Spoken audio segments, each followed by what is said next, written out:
Good morning, everybody. We've got a mostly lower trade in the grain markets here on Friday morning.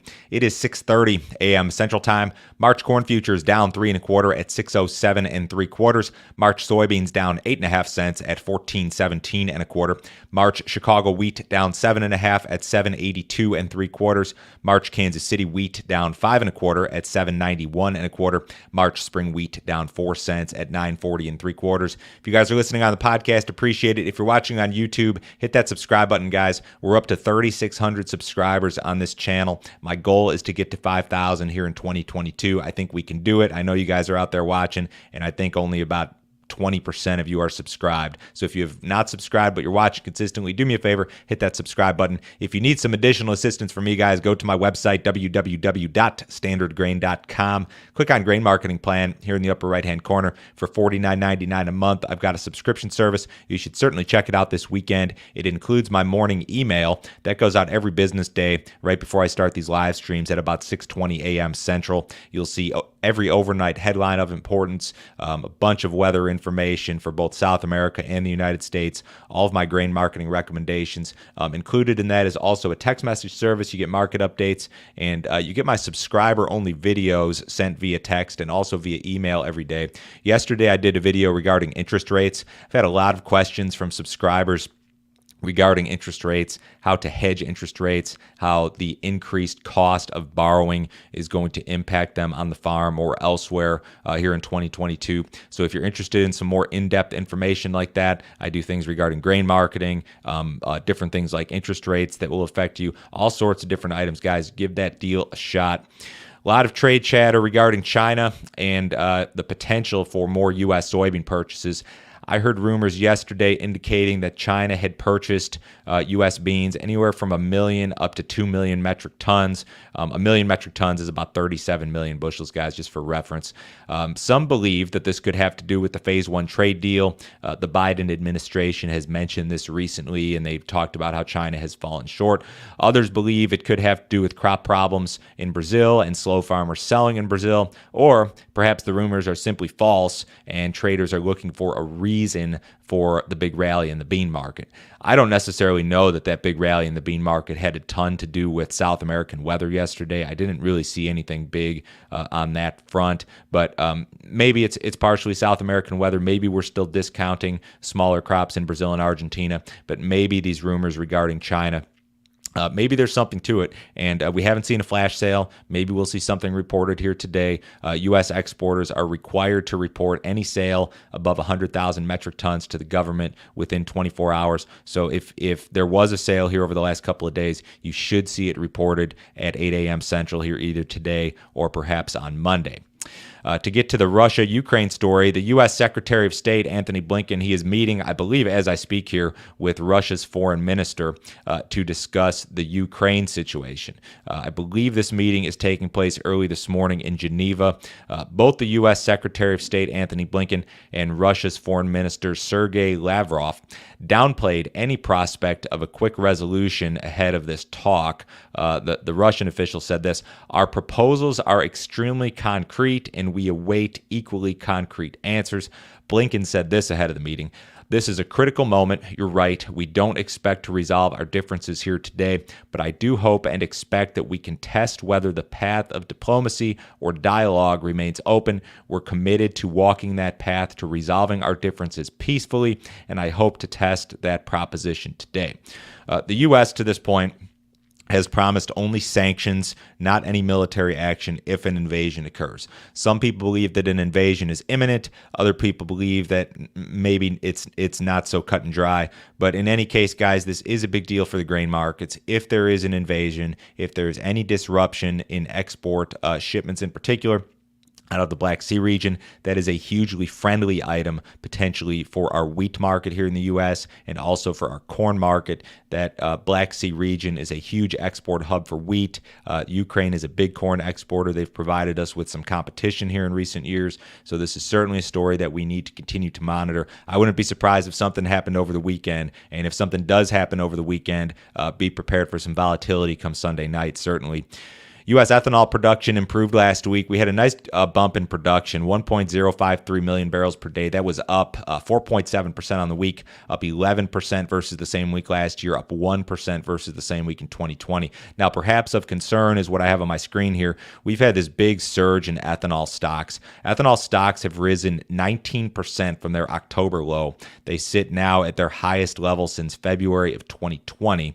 So that's an indication to some that, yeah, we're producing a lot of ethanol, but we're not using it. Ethanol prices have not really cooperated with this energy rally. So ethanol production margins have declined fairly quickly here. We went from a situation where U.S. ethanol plants, given spot margins, were able to clear well over $1 per gallon back in late November, early December. Now those margins have retreated and are essentially back to break even. Now, ideally, if you're an ethanol plant, maybe you locked up some of those better margins, 6 weeks ago. But there are some things that are cause for concern here. This spike in ethanol stocks and the fact that margins have retreated a little bit. More rain is headed for Argentina. They're going to see quite a bit more rain here over the next 7 days. South Brazil and Paraguay are going to be a little bit drier. There'll be some rain there. I think that the situation is kind of like this. I think it's probably too late for these rains in Paraguay and South Brazil to really save the crops in those areas. I think the damage is done. I think that's why you've seen these big crop reductions in regard to crop estimates. Now, Argentina is a different deal. They're not as far along. Crops are not as mature. The early planted corn is probably not going to be saved at this point, but your later planted corn, your bean crop in Argentina still certainly has a chance. The head agronomist at the Rosario Grain Exchange said this yesterday in regard to production cuts. There was a change in the dynamic, and that change means we won't have to make a similar cut in the near future in Argentina, and the situation will probably not get worse. Losses are not expected to be recovered, however. So there have been some losses, but they're not expecting things to get worse here given the forecast. The Fed is likely to signal an interest rate hike next week. So they've got their meeting, their monthly meeting for January on Tuesday, Wednesday next week. They'll have a statement following that meeting on Wednesday afternoon. A vast majority of economists believe that the Fed will telegraph a 25 basis point increase to its benchmark rate in March. So we're looking for this first rate hike in March.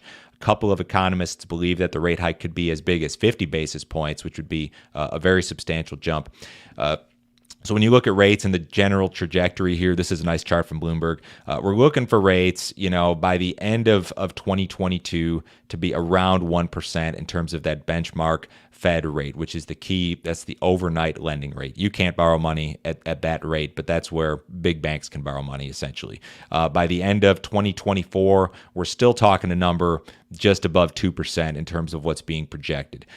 We have been in a bear market in regard to interest rates for 40 years. In the early 1980s, the Fed fund rate was peaked at 19 or 20%. It was extremely high, and we've done nothing but trend lower in regard to interest rates since then.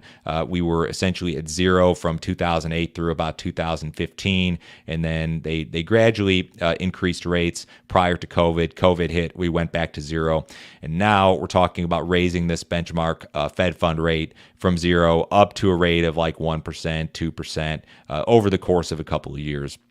The other thing that the Fed is planning on doing or is talking about doing is unwinding their balance sheet. The Fed, in the process, over the last 13 years, since the bank bailout in 2008, they have accumulated a phenomenal amount of assets on their balance sheet. And this really wasn't a big thing until the bank bailout in 2008. And essentially, to put it real simply, this is kind of how we create money in this country. At the Federal Reserve, they push a button on a computer and money is created out of thin air. And then with that money, the Fed buys from the government treasuries. They also purchase mortgage-backed securities, and that's how we create money. So the Fed balance sheet was like $1 trillion in 2008. After the bank bailout, it spiked up to $2.5 or $3 trillion. We're at almost $9 trillion now. It more than doubled after COVID here just in the last couple of years. So they want to peel this thing back. They want to start unwinding these assets. It's going to be tough to do, though, and the projections are that by the end of 2024, this Fed balance sheet may only be down to about $7 trillion from about $8.8 trillion currently. So it's going to take a long time, and this is assuming this is all that the trajectory here, assuming that we don't have some other sort of crisis, some new COVID variant that kills the economy, some sort of other economic catastrophe. One of the concerns that I have and that a lot of people have is what happens when the stock market loses 20%? In 2018, the Fed tried to move away from these easy money policies, and the stock market fell 20%, and they couldn't. They had to pivot and go back the other way, get back toward these easy money policies. So I think there's a lot of questions regarding this whole Fed thing. In regard to, a lot of you guys who are watching, if you're farming, the interest rate situation is certainly going to present you some problems when it comes to borrowing costs. My bigger concern actually is that we see the Fed attempt to raise rates several times, right? And it results in some sort of shockwave across financial markets where you see the stock market sell off sharply. You see a collapse in some of these other outside markets, and maybe it brings the grain markets with it. That's actually my bigger concern. Your borrowing costs are going up. They've already gone up. That's probably a guarantee. My concern, though, is that the Fed kind of sets off like a chain reaction across financial markets. Maybe that concern is not warranted. Maybe that sort of thinking is too extreme. But that's actually my bigger concern personally when it comes to this Fed action, is that it causes a chain reaction of selling across the financial complex. And we're already starting to see the stock market weaken up a little bit, and that could become accelerated if the Fed gets overly aggressive here. They're really walking a tightrope, and I know that they want to support the market, but at the same time, they want to get away from these easy money policies, and it's hard to do both at the same time. The cattle market was lower yesterday, marginally lower in fat cattle, marginally lower in feeder cattle. Cash cattle was 136 to 139, I think, kind of ballpark. Boxes were up yesterday. We do have a cattle on feed report after the close today, so be prepared for a little bit of volatility on Monday, depending on what that report says. The U.S. dollar is marginally lower. The S&P's down 23. The Dow's down 90. Bonds up almost a full handle. Precious metals are lower. The crude oil is down $1.16 in the April WTI, 83.49. Have a great weekend, guys. I'll talk to you Monday.